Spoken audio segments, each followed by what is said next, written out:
Emile Durkheim, quando estudando os relatos etnográficos de tribos ancestrais que ele julgava preservarem a infância do mundo, se é que isso seria possível, vislumbra nas formas elementares da vida religiosa o núcleo da existência compartilhada. A religião se manifesta como o primeiro sistema de representações coletivas, como uma forma de conhecimento que antecede e sustenta a arquitetura completa do pensamento humano. Quando Durkheim afirma que Deus é a sociedade transfigurada e pensada simbolicamente, ele propõe uma ontologia onde o divino abandona as alturas etéreas e habita o solo da experiência comum. A divindade, residindo no plano de imanência social, se revela nas forças invisíveis que nos habitam e nos elevam, sem nunca abandonar o território da vida vivida. A busca pelas raízes do sagrado conduz o olhar para além da liturgia formal, mergulhando naquilo que se define como a ossatura da inteligência humana. As categorias fundamentais do espírito, o tempo, o espaço, a causalidade, possuem uma raiz profundamente social. O pensamento floresce no seio da coletividade, colhendo dela os quadros rígidos que encerram a realidade e permitem a comunicação de consciências que, isoladas, seriam apenas silêncio e fragmentares.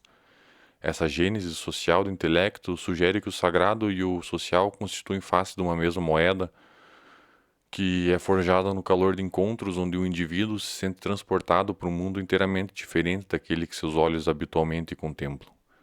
A filosofia nasceu num mundo literariamente velho, imerso em mitos e poesias que já narravam o drama da existência antes mesmo dos primeiros filósofos de Mileto traçarem qualquer linha de pensamento. Durkheim reconhece que as instituições filosóficas encontram-se em textos muito anteriores àqueles criados pelos pré-socráticos, habitando as epopeias e os ritos que organizavam a vida das comunidades antigas. A religião é a fonte original de onde brotam as águas da razão e da moralidade. No sistema totêmico, por exemplo, o objeto comum simboliza a força invisível e sobrenatural que protege a tribo, representando a unidade social absoluta entre seus membros.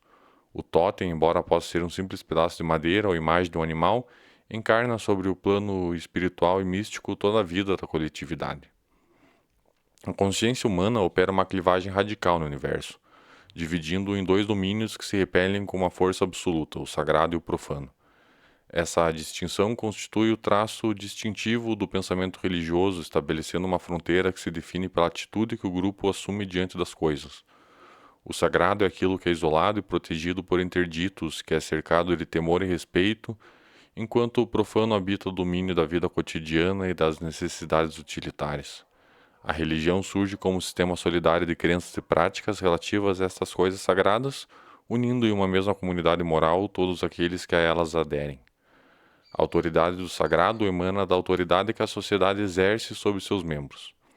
A força que o crente sente como externa, como um poder luminoso ou um mistério tremendo, guarda uma relação intrínseca com a pressão moral que a coletividade impõe à consciência de cada indivíduo. A sociedade possui as propriedades necessárias para despertar a sensação do divino, sendo que para seus membros o que Deus é para seus fiéis, um ser de quem dependemos e que nos exige sacrifícios, mas que também nos sustenta e nos eleva acima da nossa natureza puramente biológica. A experiência do sagrado é a experiência da força coletiva em estado de pureza e simbolização. A transfiguração ocorre no momento em que a realidade social, densa e onipresente, se reveste de formas simbólicas para se tornar pensável. O tote assim representa simultaneamente o princípio sagrado e unidade do clã, sendo o brasão visível de uma realidade invisível, a realidade da alma, entre aspas, do grupo. Ao prestar culto ao totem, o indivíduo presta culto à própria sociedade que o constitui e lhe dá nome. O plano de imanência, se assim podemos falar de Durkheim, revela-se como esse campo de forças onde o social se autossacraliza para garantir sua permanência, transformando a dependência física em obrigação moral e o instinto em algum dever sagrado. As coisas sagradas são elas representações ideais da vida social, criadas para dar corpo e voz aos sentimentos de solidariedade que unem os homens. O ritual é a ferramenta que mantém essas representações vivas, impedindo que o tempo e a rotina apaguem a memória da força coletiva. Cada gesto ritual, cada proibição, cada celebração servem para atualizar o vínculo que prende o indivíduo ao todo. A vida religiosa é um exercício constante e contínuo de transcendência imanente, onde o homem busca se conectar com uma realidade que está fora dele, mas que só existe através dele e de seus semelhantes. Existe um estado de exaltação que ocorre quando os homens se reúnem em assembleia, um momento em que as energias individuais se fundem num fluxo poderoso e transformador. Durkheim denomina esse fenômeno como efervescência coletiva, o ponto de gênese de todos os valores, modos de agir e afetos compartilhados. Nesses instantes de festa e ritual, a vida social atinge um grau de intensidade que suspende o tempo ordinário, gerando uma superatividade psíquica que beira o delírio e se aproxima da exaltação. É no fragor desses encontros que o sagrado é criado e recriado continuamente. A efervescência coletiva funciona como um cadinho onde as consciências individuais são fundidas e remodeladas. O indivíduo, tomado por essa força que ultrapassa, sente-se transformado. Ele se torna outra coisa, ele se torna capaz de atos de heroísmo sobre-humanos ou de uma entrega absoluta ao grupo.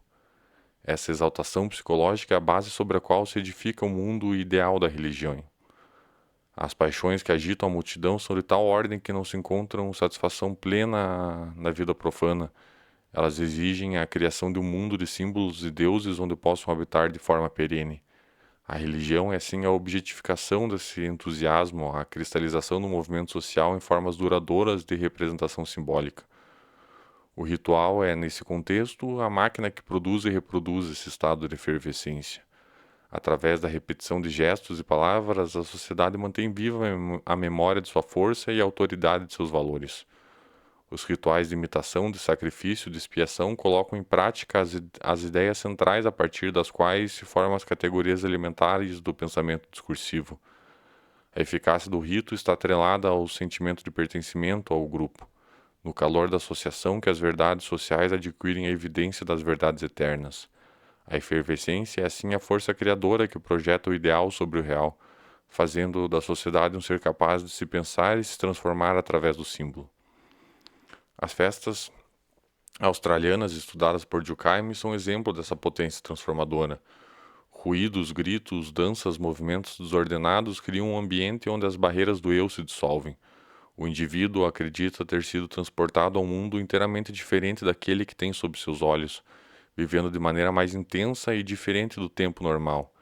Essa superatividade tem por efeito uma estimulação geral das forças individuais, permitindo que o homem realize proezas que seriam impossíveis em estado de isolamento. A efervescência, assim, é o fogo, a chama que aquece o laço social, mas também ilumina o caminho dessa civilização. As categorias do entendimento que a filosofia ocidental frequentemente atribui a uma natureza inata ou uma intuição pura do espírito são para Durkheim frutos de um desenvolvimento social e histórico rigoroso. O tempo não é uma sucessão abstrata de instantes, mas o fundamento da categoria tempo reside no ritmo da vida social, no calendário das festas, ritos e celebrações que organiza a existência de um grupo.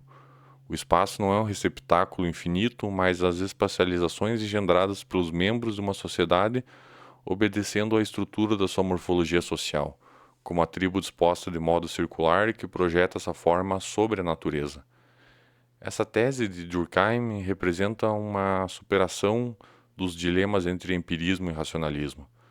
Se o conhecimento fosse fruto apenas da experiência individual, ele seria fragmentado, mudo e incomunicável. Se fosse uma estrutura a priori da mente, ele permaneceria um mistério estático e inexplicável também. Durkheim propõe que as categorias são representações coletivas investidas da autoridade da sociedade. São ferramentas de adaptação que permitem ao homem que os homens pensem em comum, coordenando suas ações e interpretações do universo. A ossatura da inteligência, assim, é uma construção coletiva que reflete a ordem e a harmonia da vida em grupo. A categoria de totalidade representa a própria sociedade como um todo que engloba suas partes constituintes. O conceito de gênero ou classificação deriva da divisão das coletividades em clãs ou frátrias, projetando sobre a diversidade da natureza as distinções que os homens estabeleceram entre si. O pensamento lógico é um pensamento socializado, uma linguagem universal que traduz a estrutura da convivência em leis do espírito. A razão humana é também um produto da história, uma conquista do convívio que eleva o animal humano à dignidade de ser pensante e moral. Deus, ao ser identificado como uma sociedade transfigurada, torna-se também o Logos, como a ordem inteligível que sustenta o cosmos e a mente. A percepção individual do tempo possui pouca importância diante da categoria social de tempo, que é impessoal e obrigatório para todos. O tempo social é um tempo partilhado, um ritmo que harmoniza as atividades dos membros da comunidade. Da mesma forma, o espaço social organiza o mundo em direções e regiões que possuem significados distintos. A direita, a esquerda, o acima ou abaixo, o sagrado e o profano são coordenadas espaciais que nascem da experiência social e que ordenam o caos das sensações puras. O pensamento é, em sua essência, para Durkheim, um ato de solidariedade intelectual. A noção de força, que constitui a base da categoria de causalidade, nasce da experiência vivida da força moral que a coletividade exerce sobre o indivíduo. Sentimos a sociedade como uma potência que nos domina e nos protege, como uma energia que nos impele a ação e nos freia em excessos. Essa experiência primordial de eficácia e poder é projetada sobre o mundo material, dando origem à ideia de forças naturais que regem o movimento dos astros e a vida dos seres. A causalidade física, assim, é uma metáfora para a causalidade social, o eco de uma autoridade que primeiro conhecemos no seio social. Durkheim rompe, assim, com o determinismo cego ao fundar a moralidade no campo da experiência histórica e social. A liberdade humana enraizada no mundo dos fenômenos, surgindo na capacidade de agir conforme princípios que a sociedade nos fornece para superar nossos instintos. A força coletiva é uma força libertadora porque nos retira da escravidão das necessidades biológicas e nos insere no mundo de significados e valores. A autoridade das representações mentais, proveniente do concurso das consciências, se expressa em emblemas e performances rituais que atualizam essa força no campo da prática. As leis do pensamento social são específicas, refletindo a maneira especial como as concepções religiosas se misturam ou se transformam umas nas outras. Existe uma especificidade no pensamento coletivo que o diferencia da lógica individual, permitindo a convivência de contradições que no mundo sagrado encontram síntese e harmonia. A força do sagrado é uma força impessoal, mística, supra-humana que regulamenta o funcionamento da tribo e da ordem universo. A força do sagrado é o princípio motor que sustenta a vida política, social, econômica e cultural, unificando os diferentes aspectos da existência humana sob um mesmo teto simbólico. A crença na causalidade é, assim, para Durkheim, a crença na eficácia do social. Quando agimos em nome do grupo, sentimos que a nossa ação possui uma força que ultrapassa nossos limites individuais. E essa sensação de poder é a raiz de toda a ciência e de toda a técnica. O domínio do homem sobre as coisas começa no momento em que ele aprendeu a conjugar suas forças com as de seus semelhantes, criando algo que uma inteligência coletiva capaz de decifrar os segredos da natureza. A sociedade é a grande arquiteta que, ao construir a si mesma, constrói também o mundo como objeto de conhecimento e de ação. Nas sociedades baseadas em clãs, estudadas por Durkheim, o totemismo se apresenta como uma forma mais organizada e estruturada da vida social, dominada por crenças mágicas ou religiosas que garantem a solidariedade do grupo. O totem é o objeto que simboliza a força invisível que protege a tribo, encarnando o ancestral comum e o princípio sagrado que habita em cada membro. Do ponto de vista material, ele pode ser qualquer objeto, mas sobre o plano espiritual e místico, ele simboliza toda a vida da coletividade. Ele é a representação do criador da tribo que toma a forma de um corpo, uma força de motivação social absoluta entre os indivíduos. O totem funciona como um espelho onde a sociedade se observa e se reconhece como uma unidade distinta. As marcas totêmicas gravadas nos corpos ou nos objetos são brasões que proclamam o pertencimento a uma comunidade de destino. A força do totem é a força do vínculo social, uma energia que não emana do objeto em si, claro, mas dos sentimentos que os homens depositam nele. A sacralidade é uma qualidade conferida pela mente coletiva, como uma luz que muda a matéria bruta, transfigurando-a em símbolo de uma ordem superior. O totem, assim, pode ser entendido como a alma do clã tornada visível e tangível. A relação entre o indivíduo e seu totem traduz, assim, a relação entre o membro e seu grupo. Há uma identidade de substância entre o animal e o homem, uma união mística que ignora as fronteiras das espécies e conecta os seres em um mesmo plano de existência. Essa conexão transespecífica é um traço do vitalismo de Durkheim, onde a vida social é vista como um fluxo de afetos e energias que circulam entre todos os seres. O totemismo é sim uma ontologia da aliança, onde o parentesco não é apenas biológico, mas funda e fundado na participação de um mesmo princípio sagrado. No sistema totêmico, a distinção entre o eu e o outro é suavizado pela presença do terceiro, a presença do grupo simbolizado. A solidariedade mecânica das sociedades primitivas repousa nessa semelhança mística garantida pelo totem. Cada indivíduo carrega em si uma parte da alma coletiva, uma centelha do fogo sagrado que arde no centro do acampamento. A religião totêmica é a celebração permanente dessa união, é a liturgia de uma sociedade que se adora a si mesma através de suas imagens. O totem é uma prova de que o homem nunca está só, porque ele habita num mundo povoado por forças que são, em última análise, os seus próprios laços sociais transfigurados. Então, pensando sob a ótica de Durkheim, a modernidade, tão frequentemente descrita como um processo de secularização e desencantamento, não extingue a necessidade do sagrado, mas opera um deslocamento dos seus objetos fundamentais. Durkheim observa que a capacidade da sociedade de criar deuses e valores permanece intacta, mesmo num mundo dominado pela ciência e pela técnica. O sagrado migra para novas esferas e o culto ao indivíduo caracteriza a moral moderna como uma religião onde a pessoa se torna objeto sagrado por excelência. Essa nova forma de religiosidade não é menos imperativa do que as antigas, mas apenas reflete uma nova estrutura social baseada na solidariedade orgânica e na interdependência.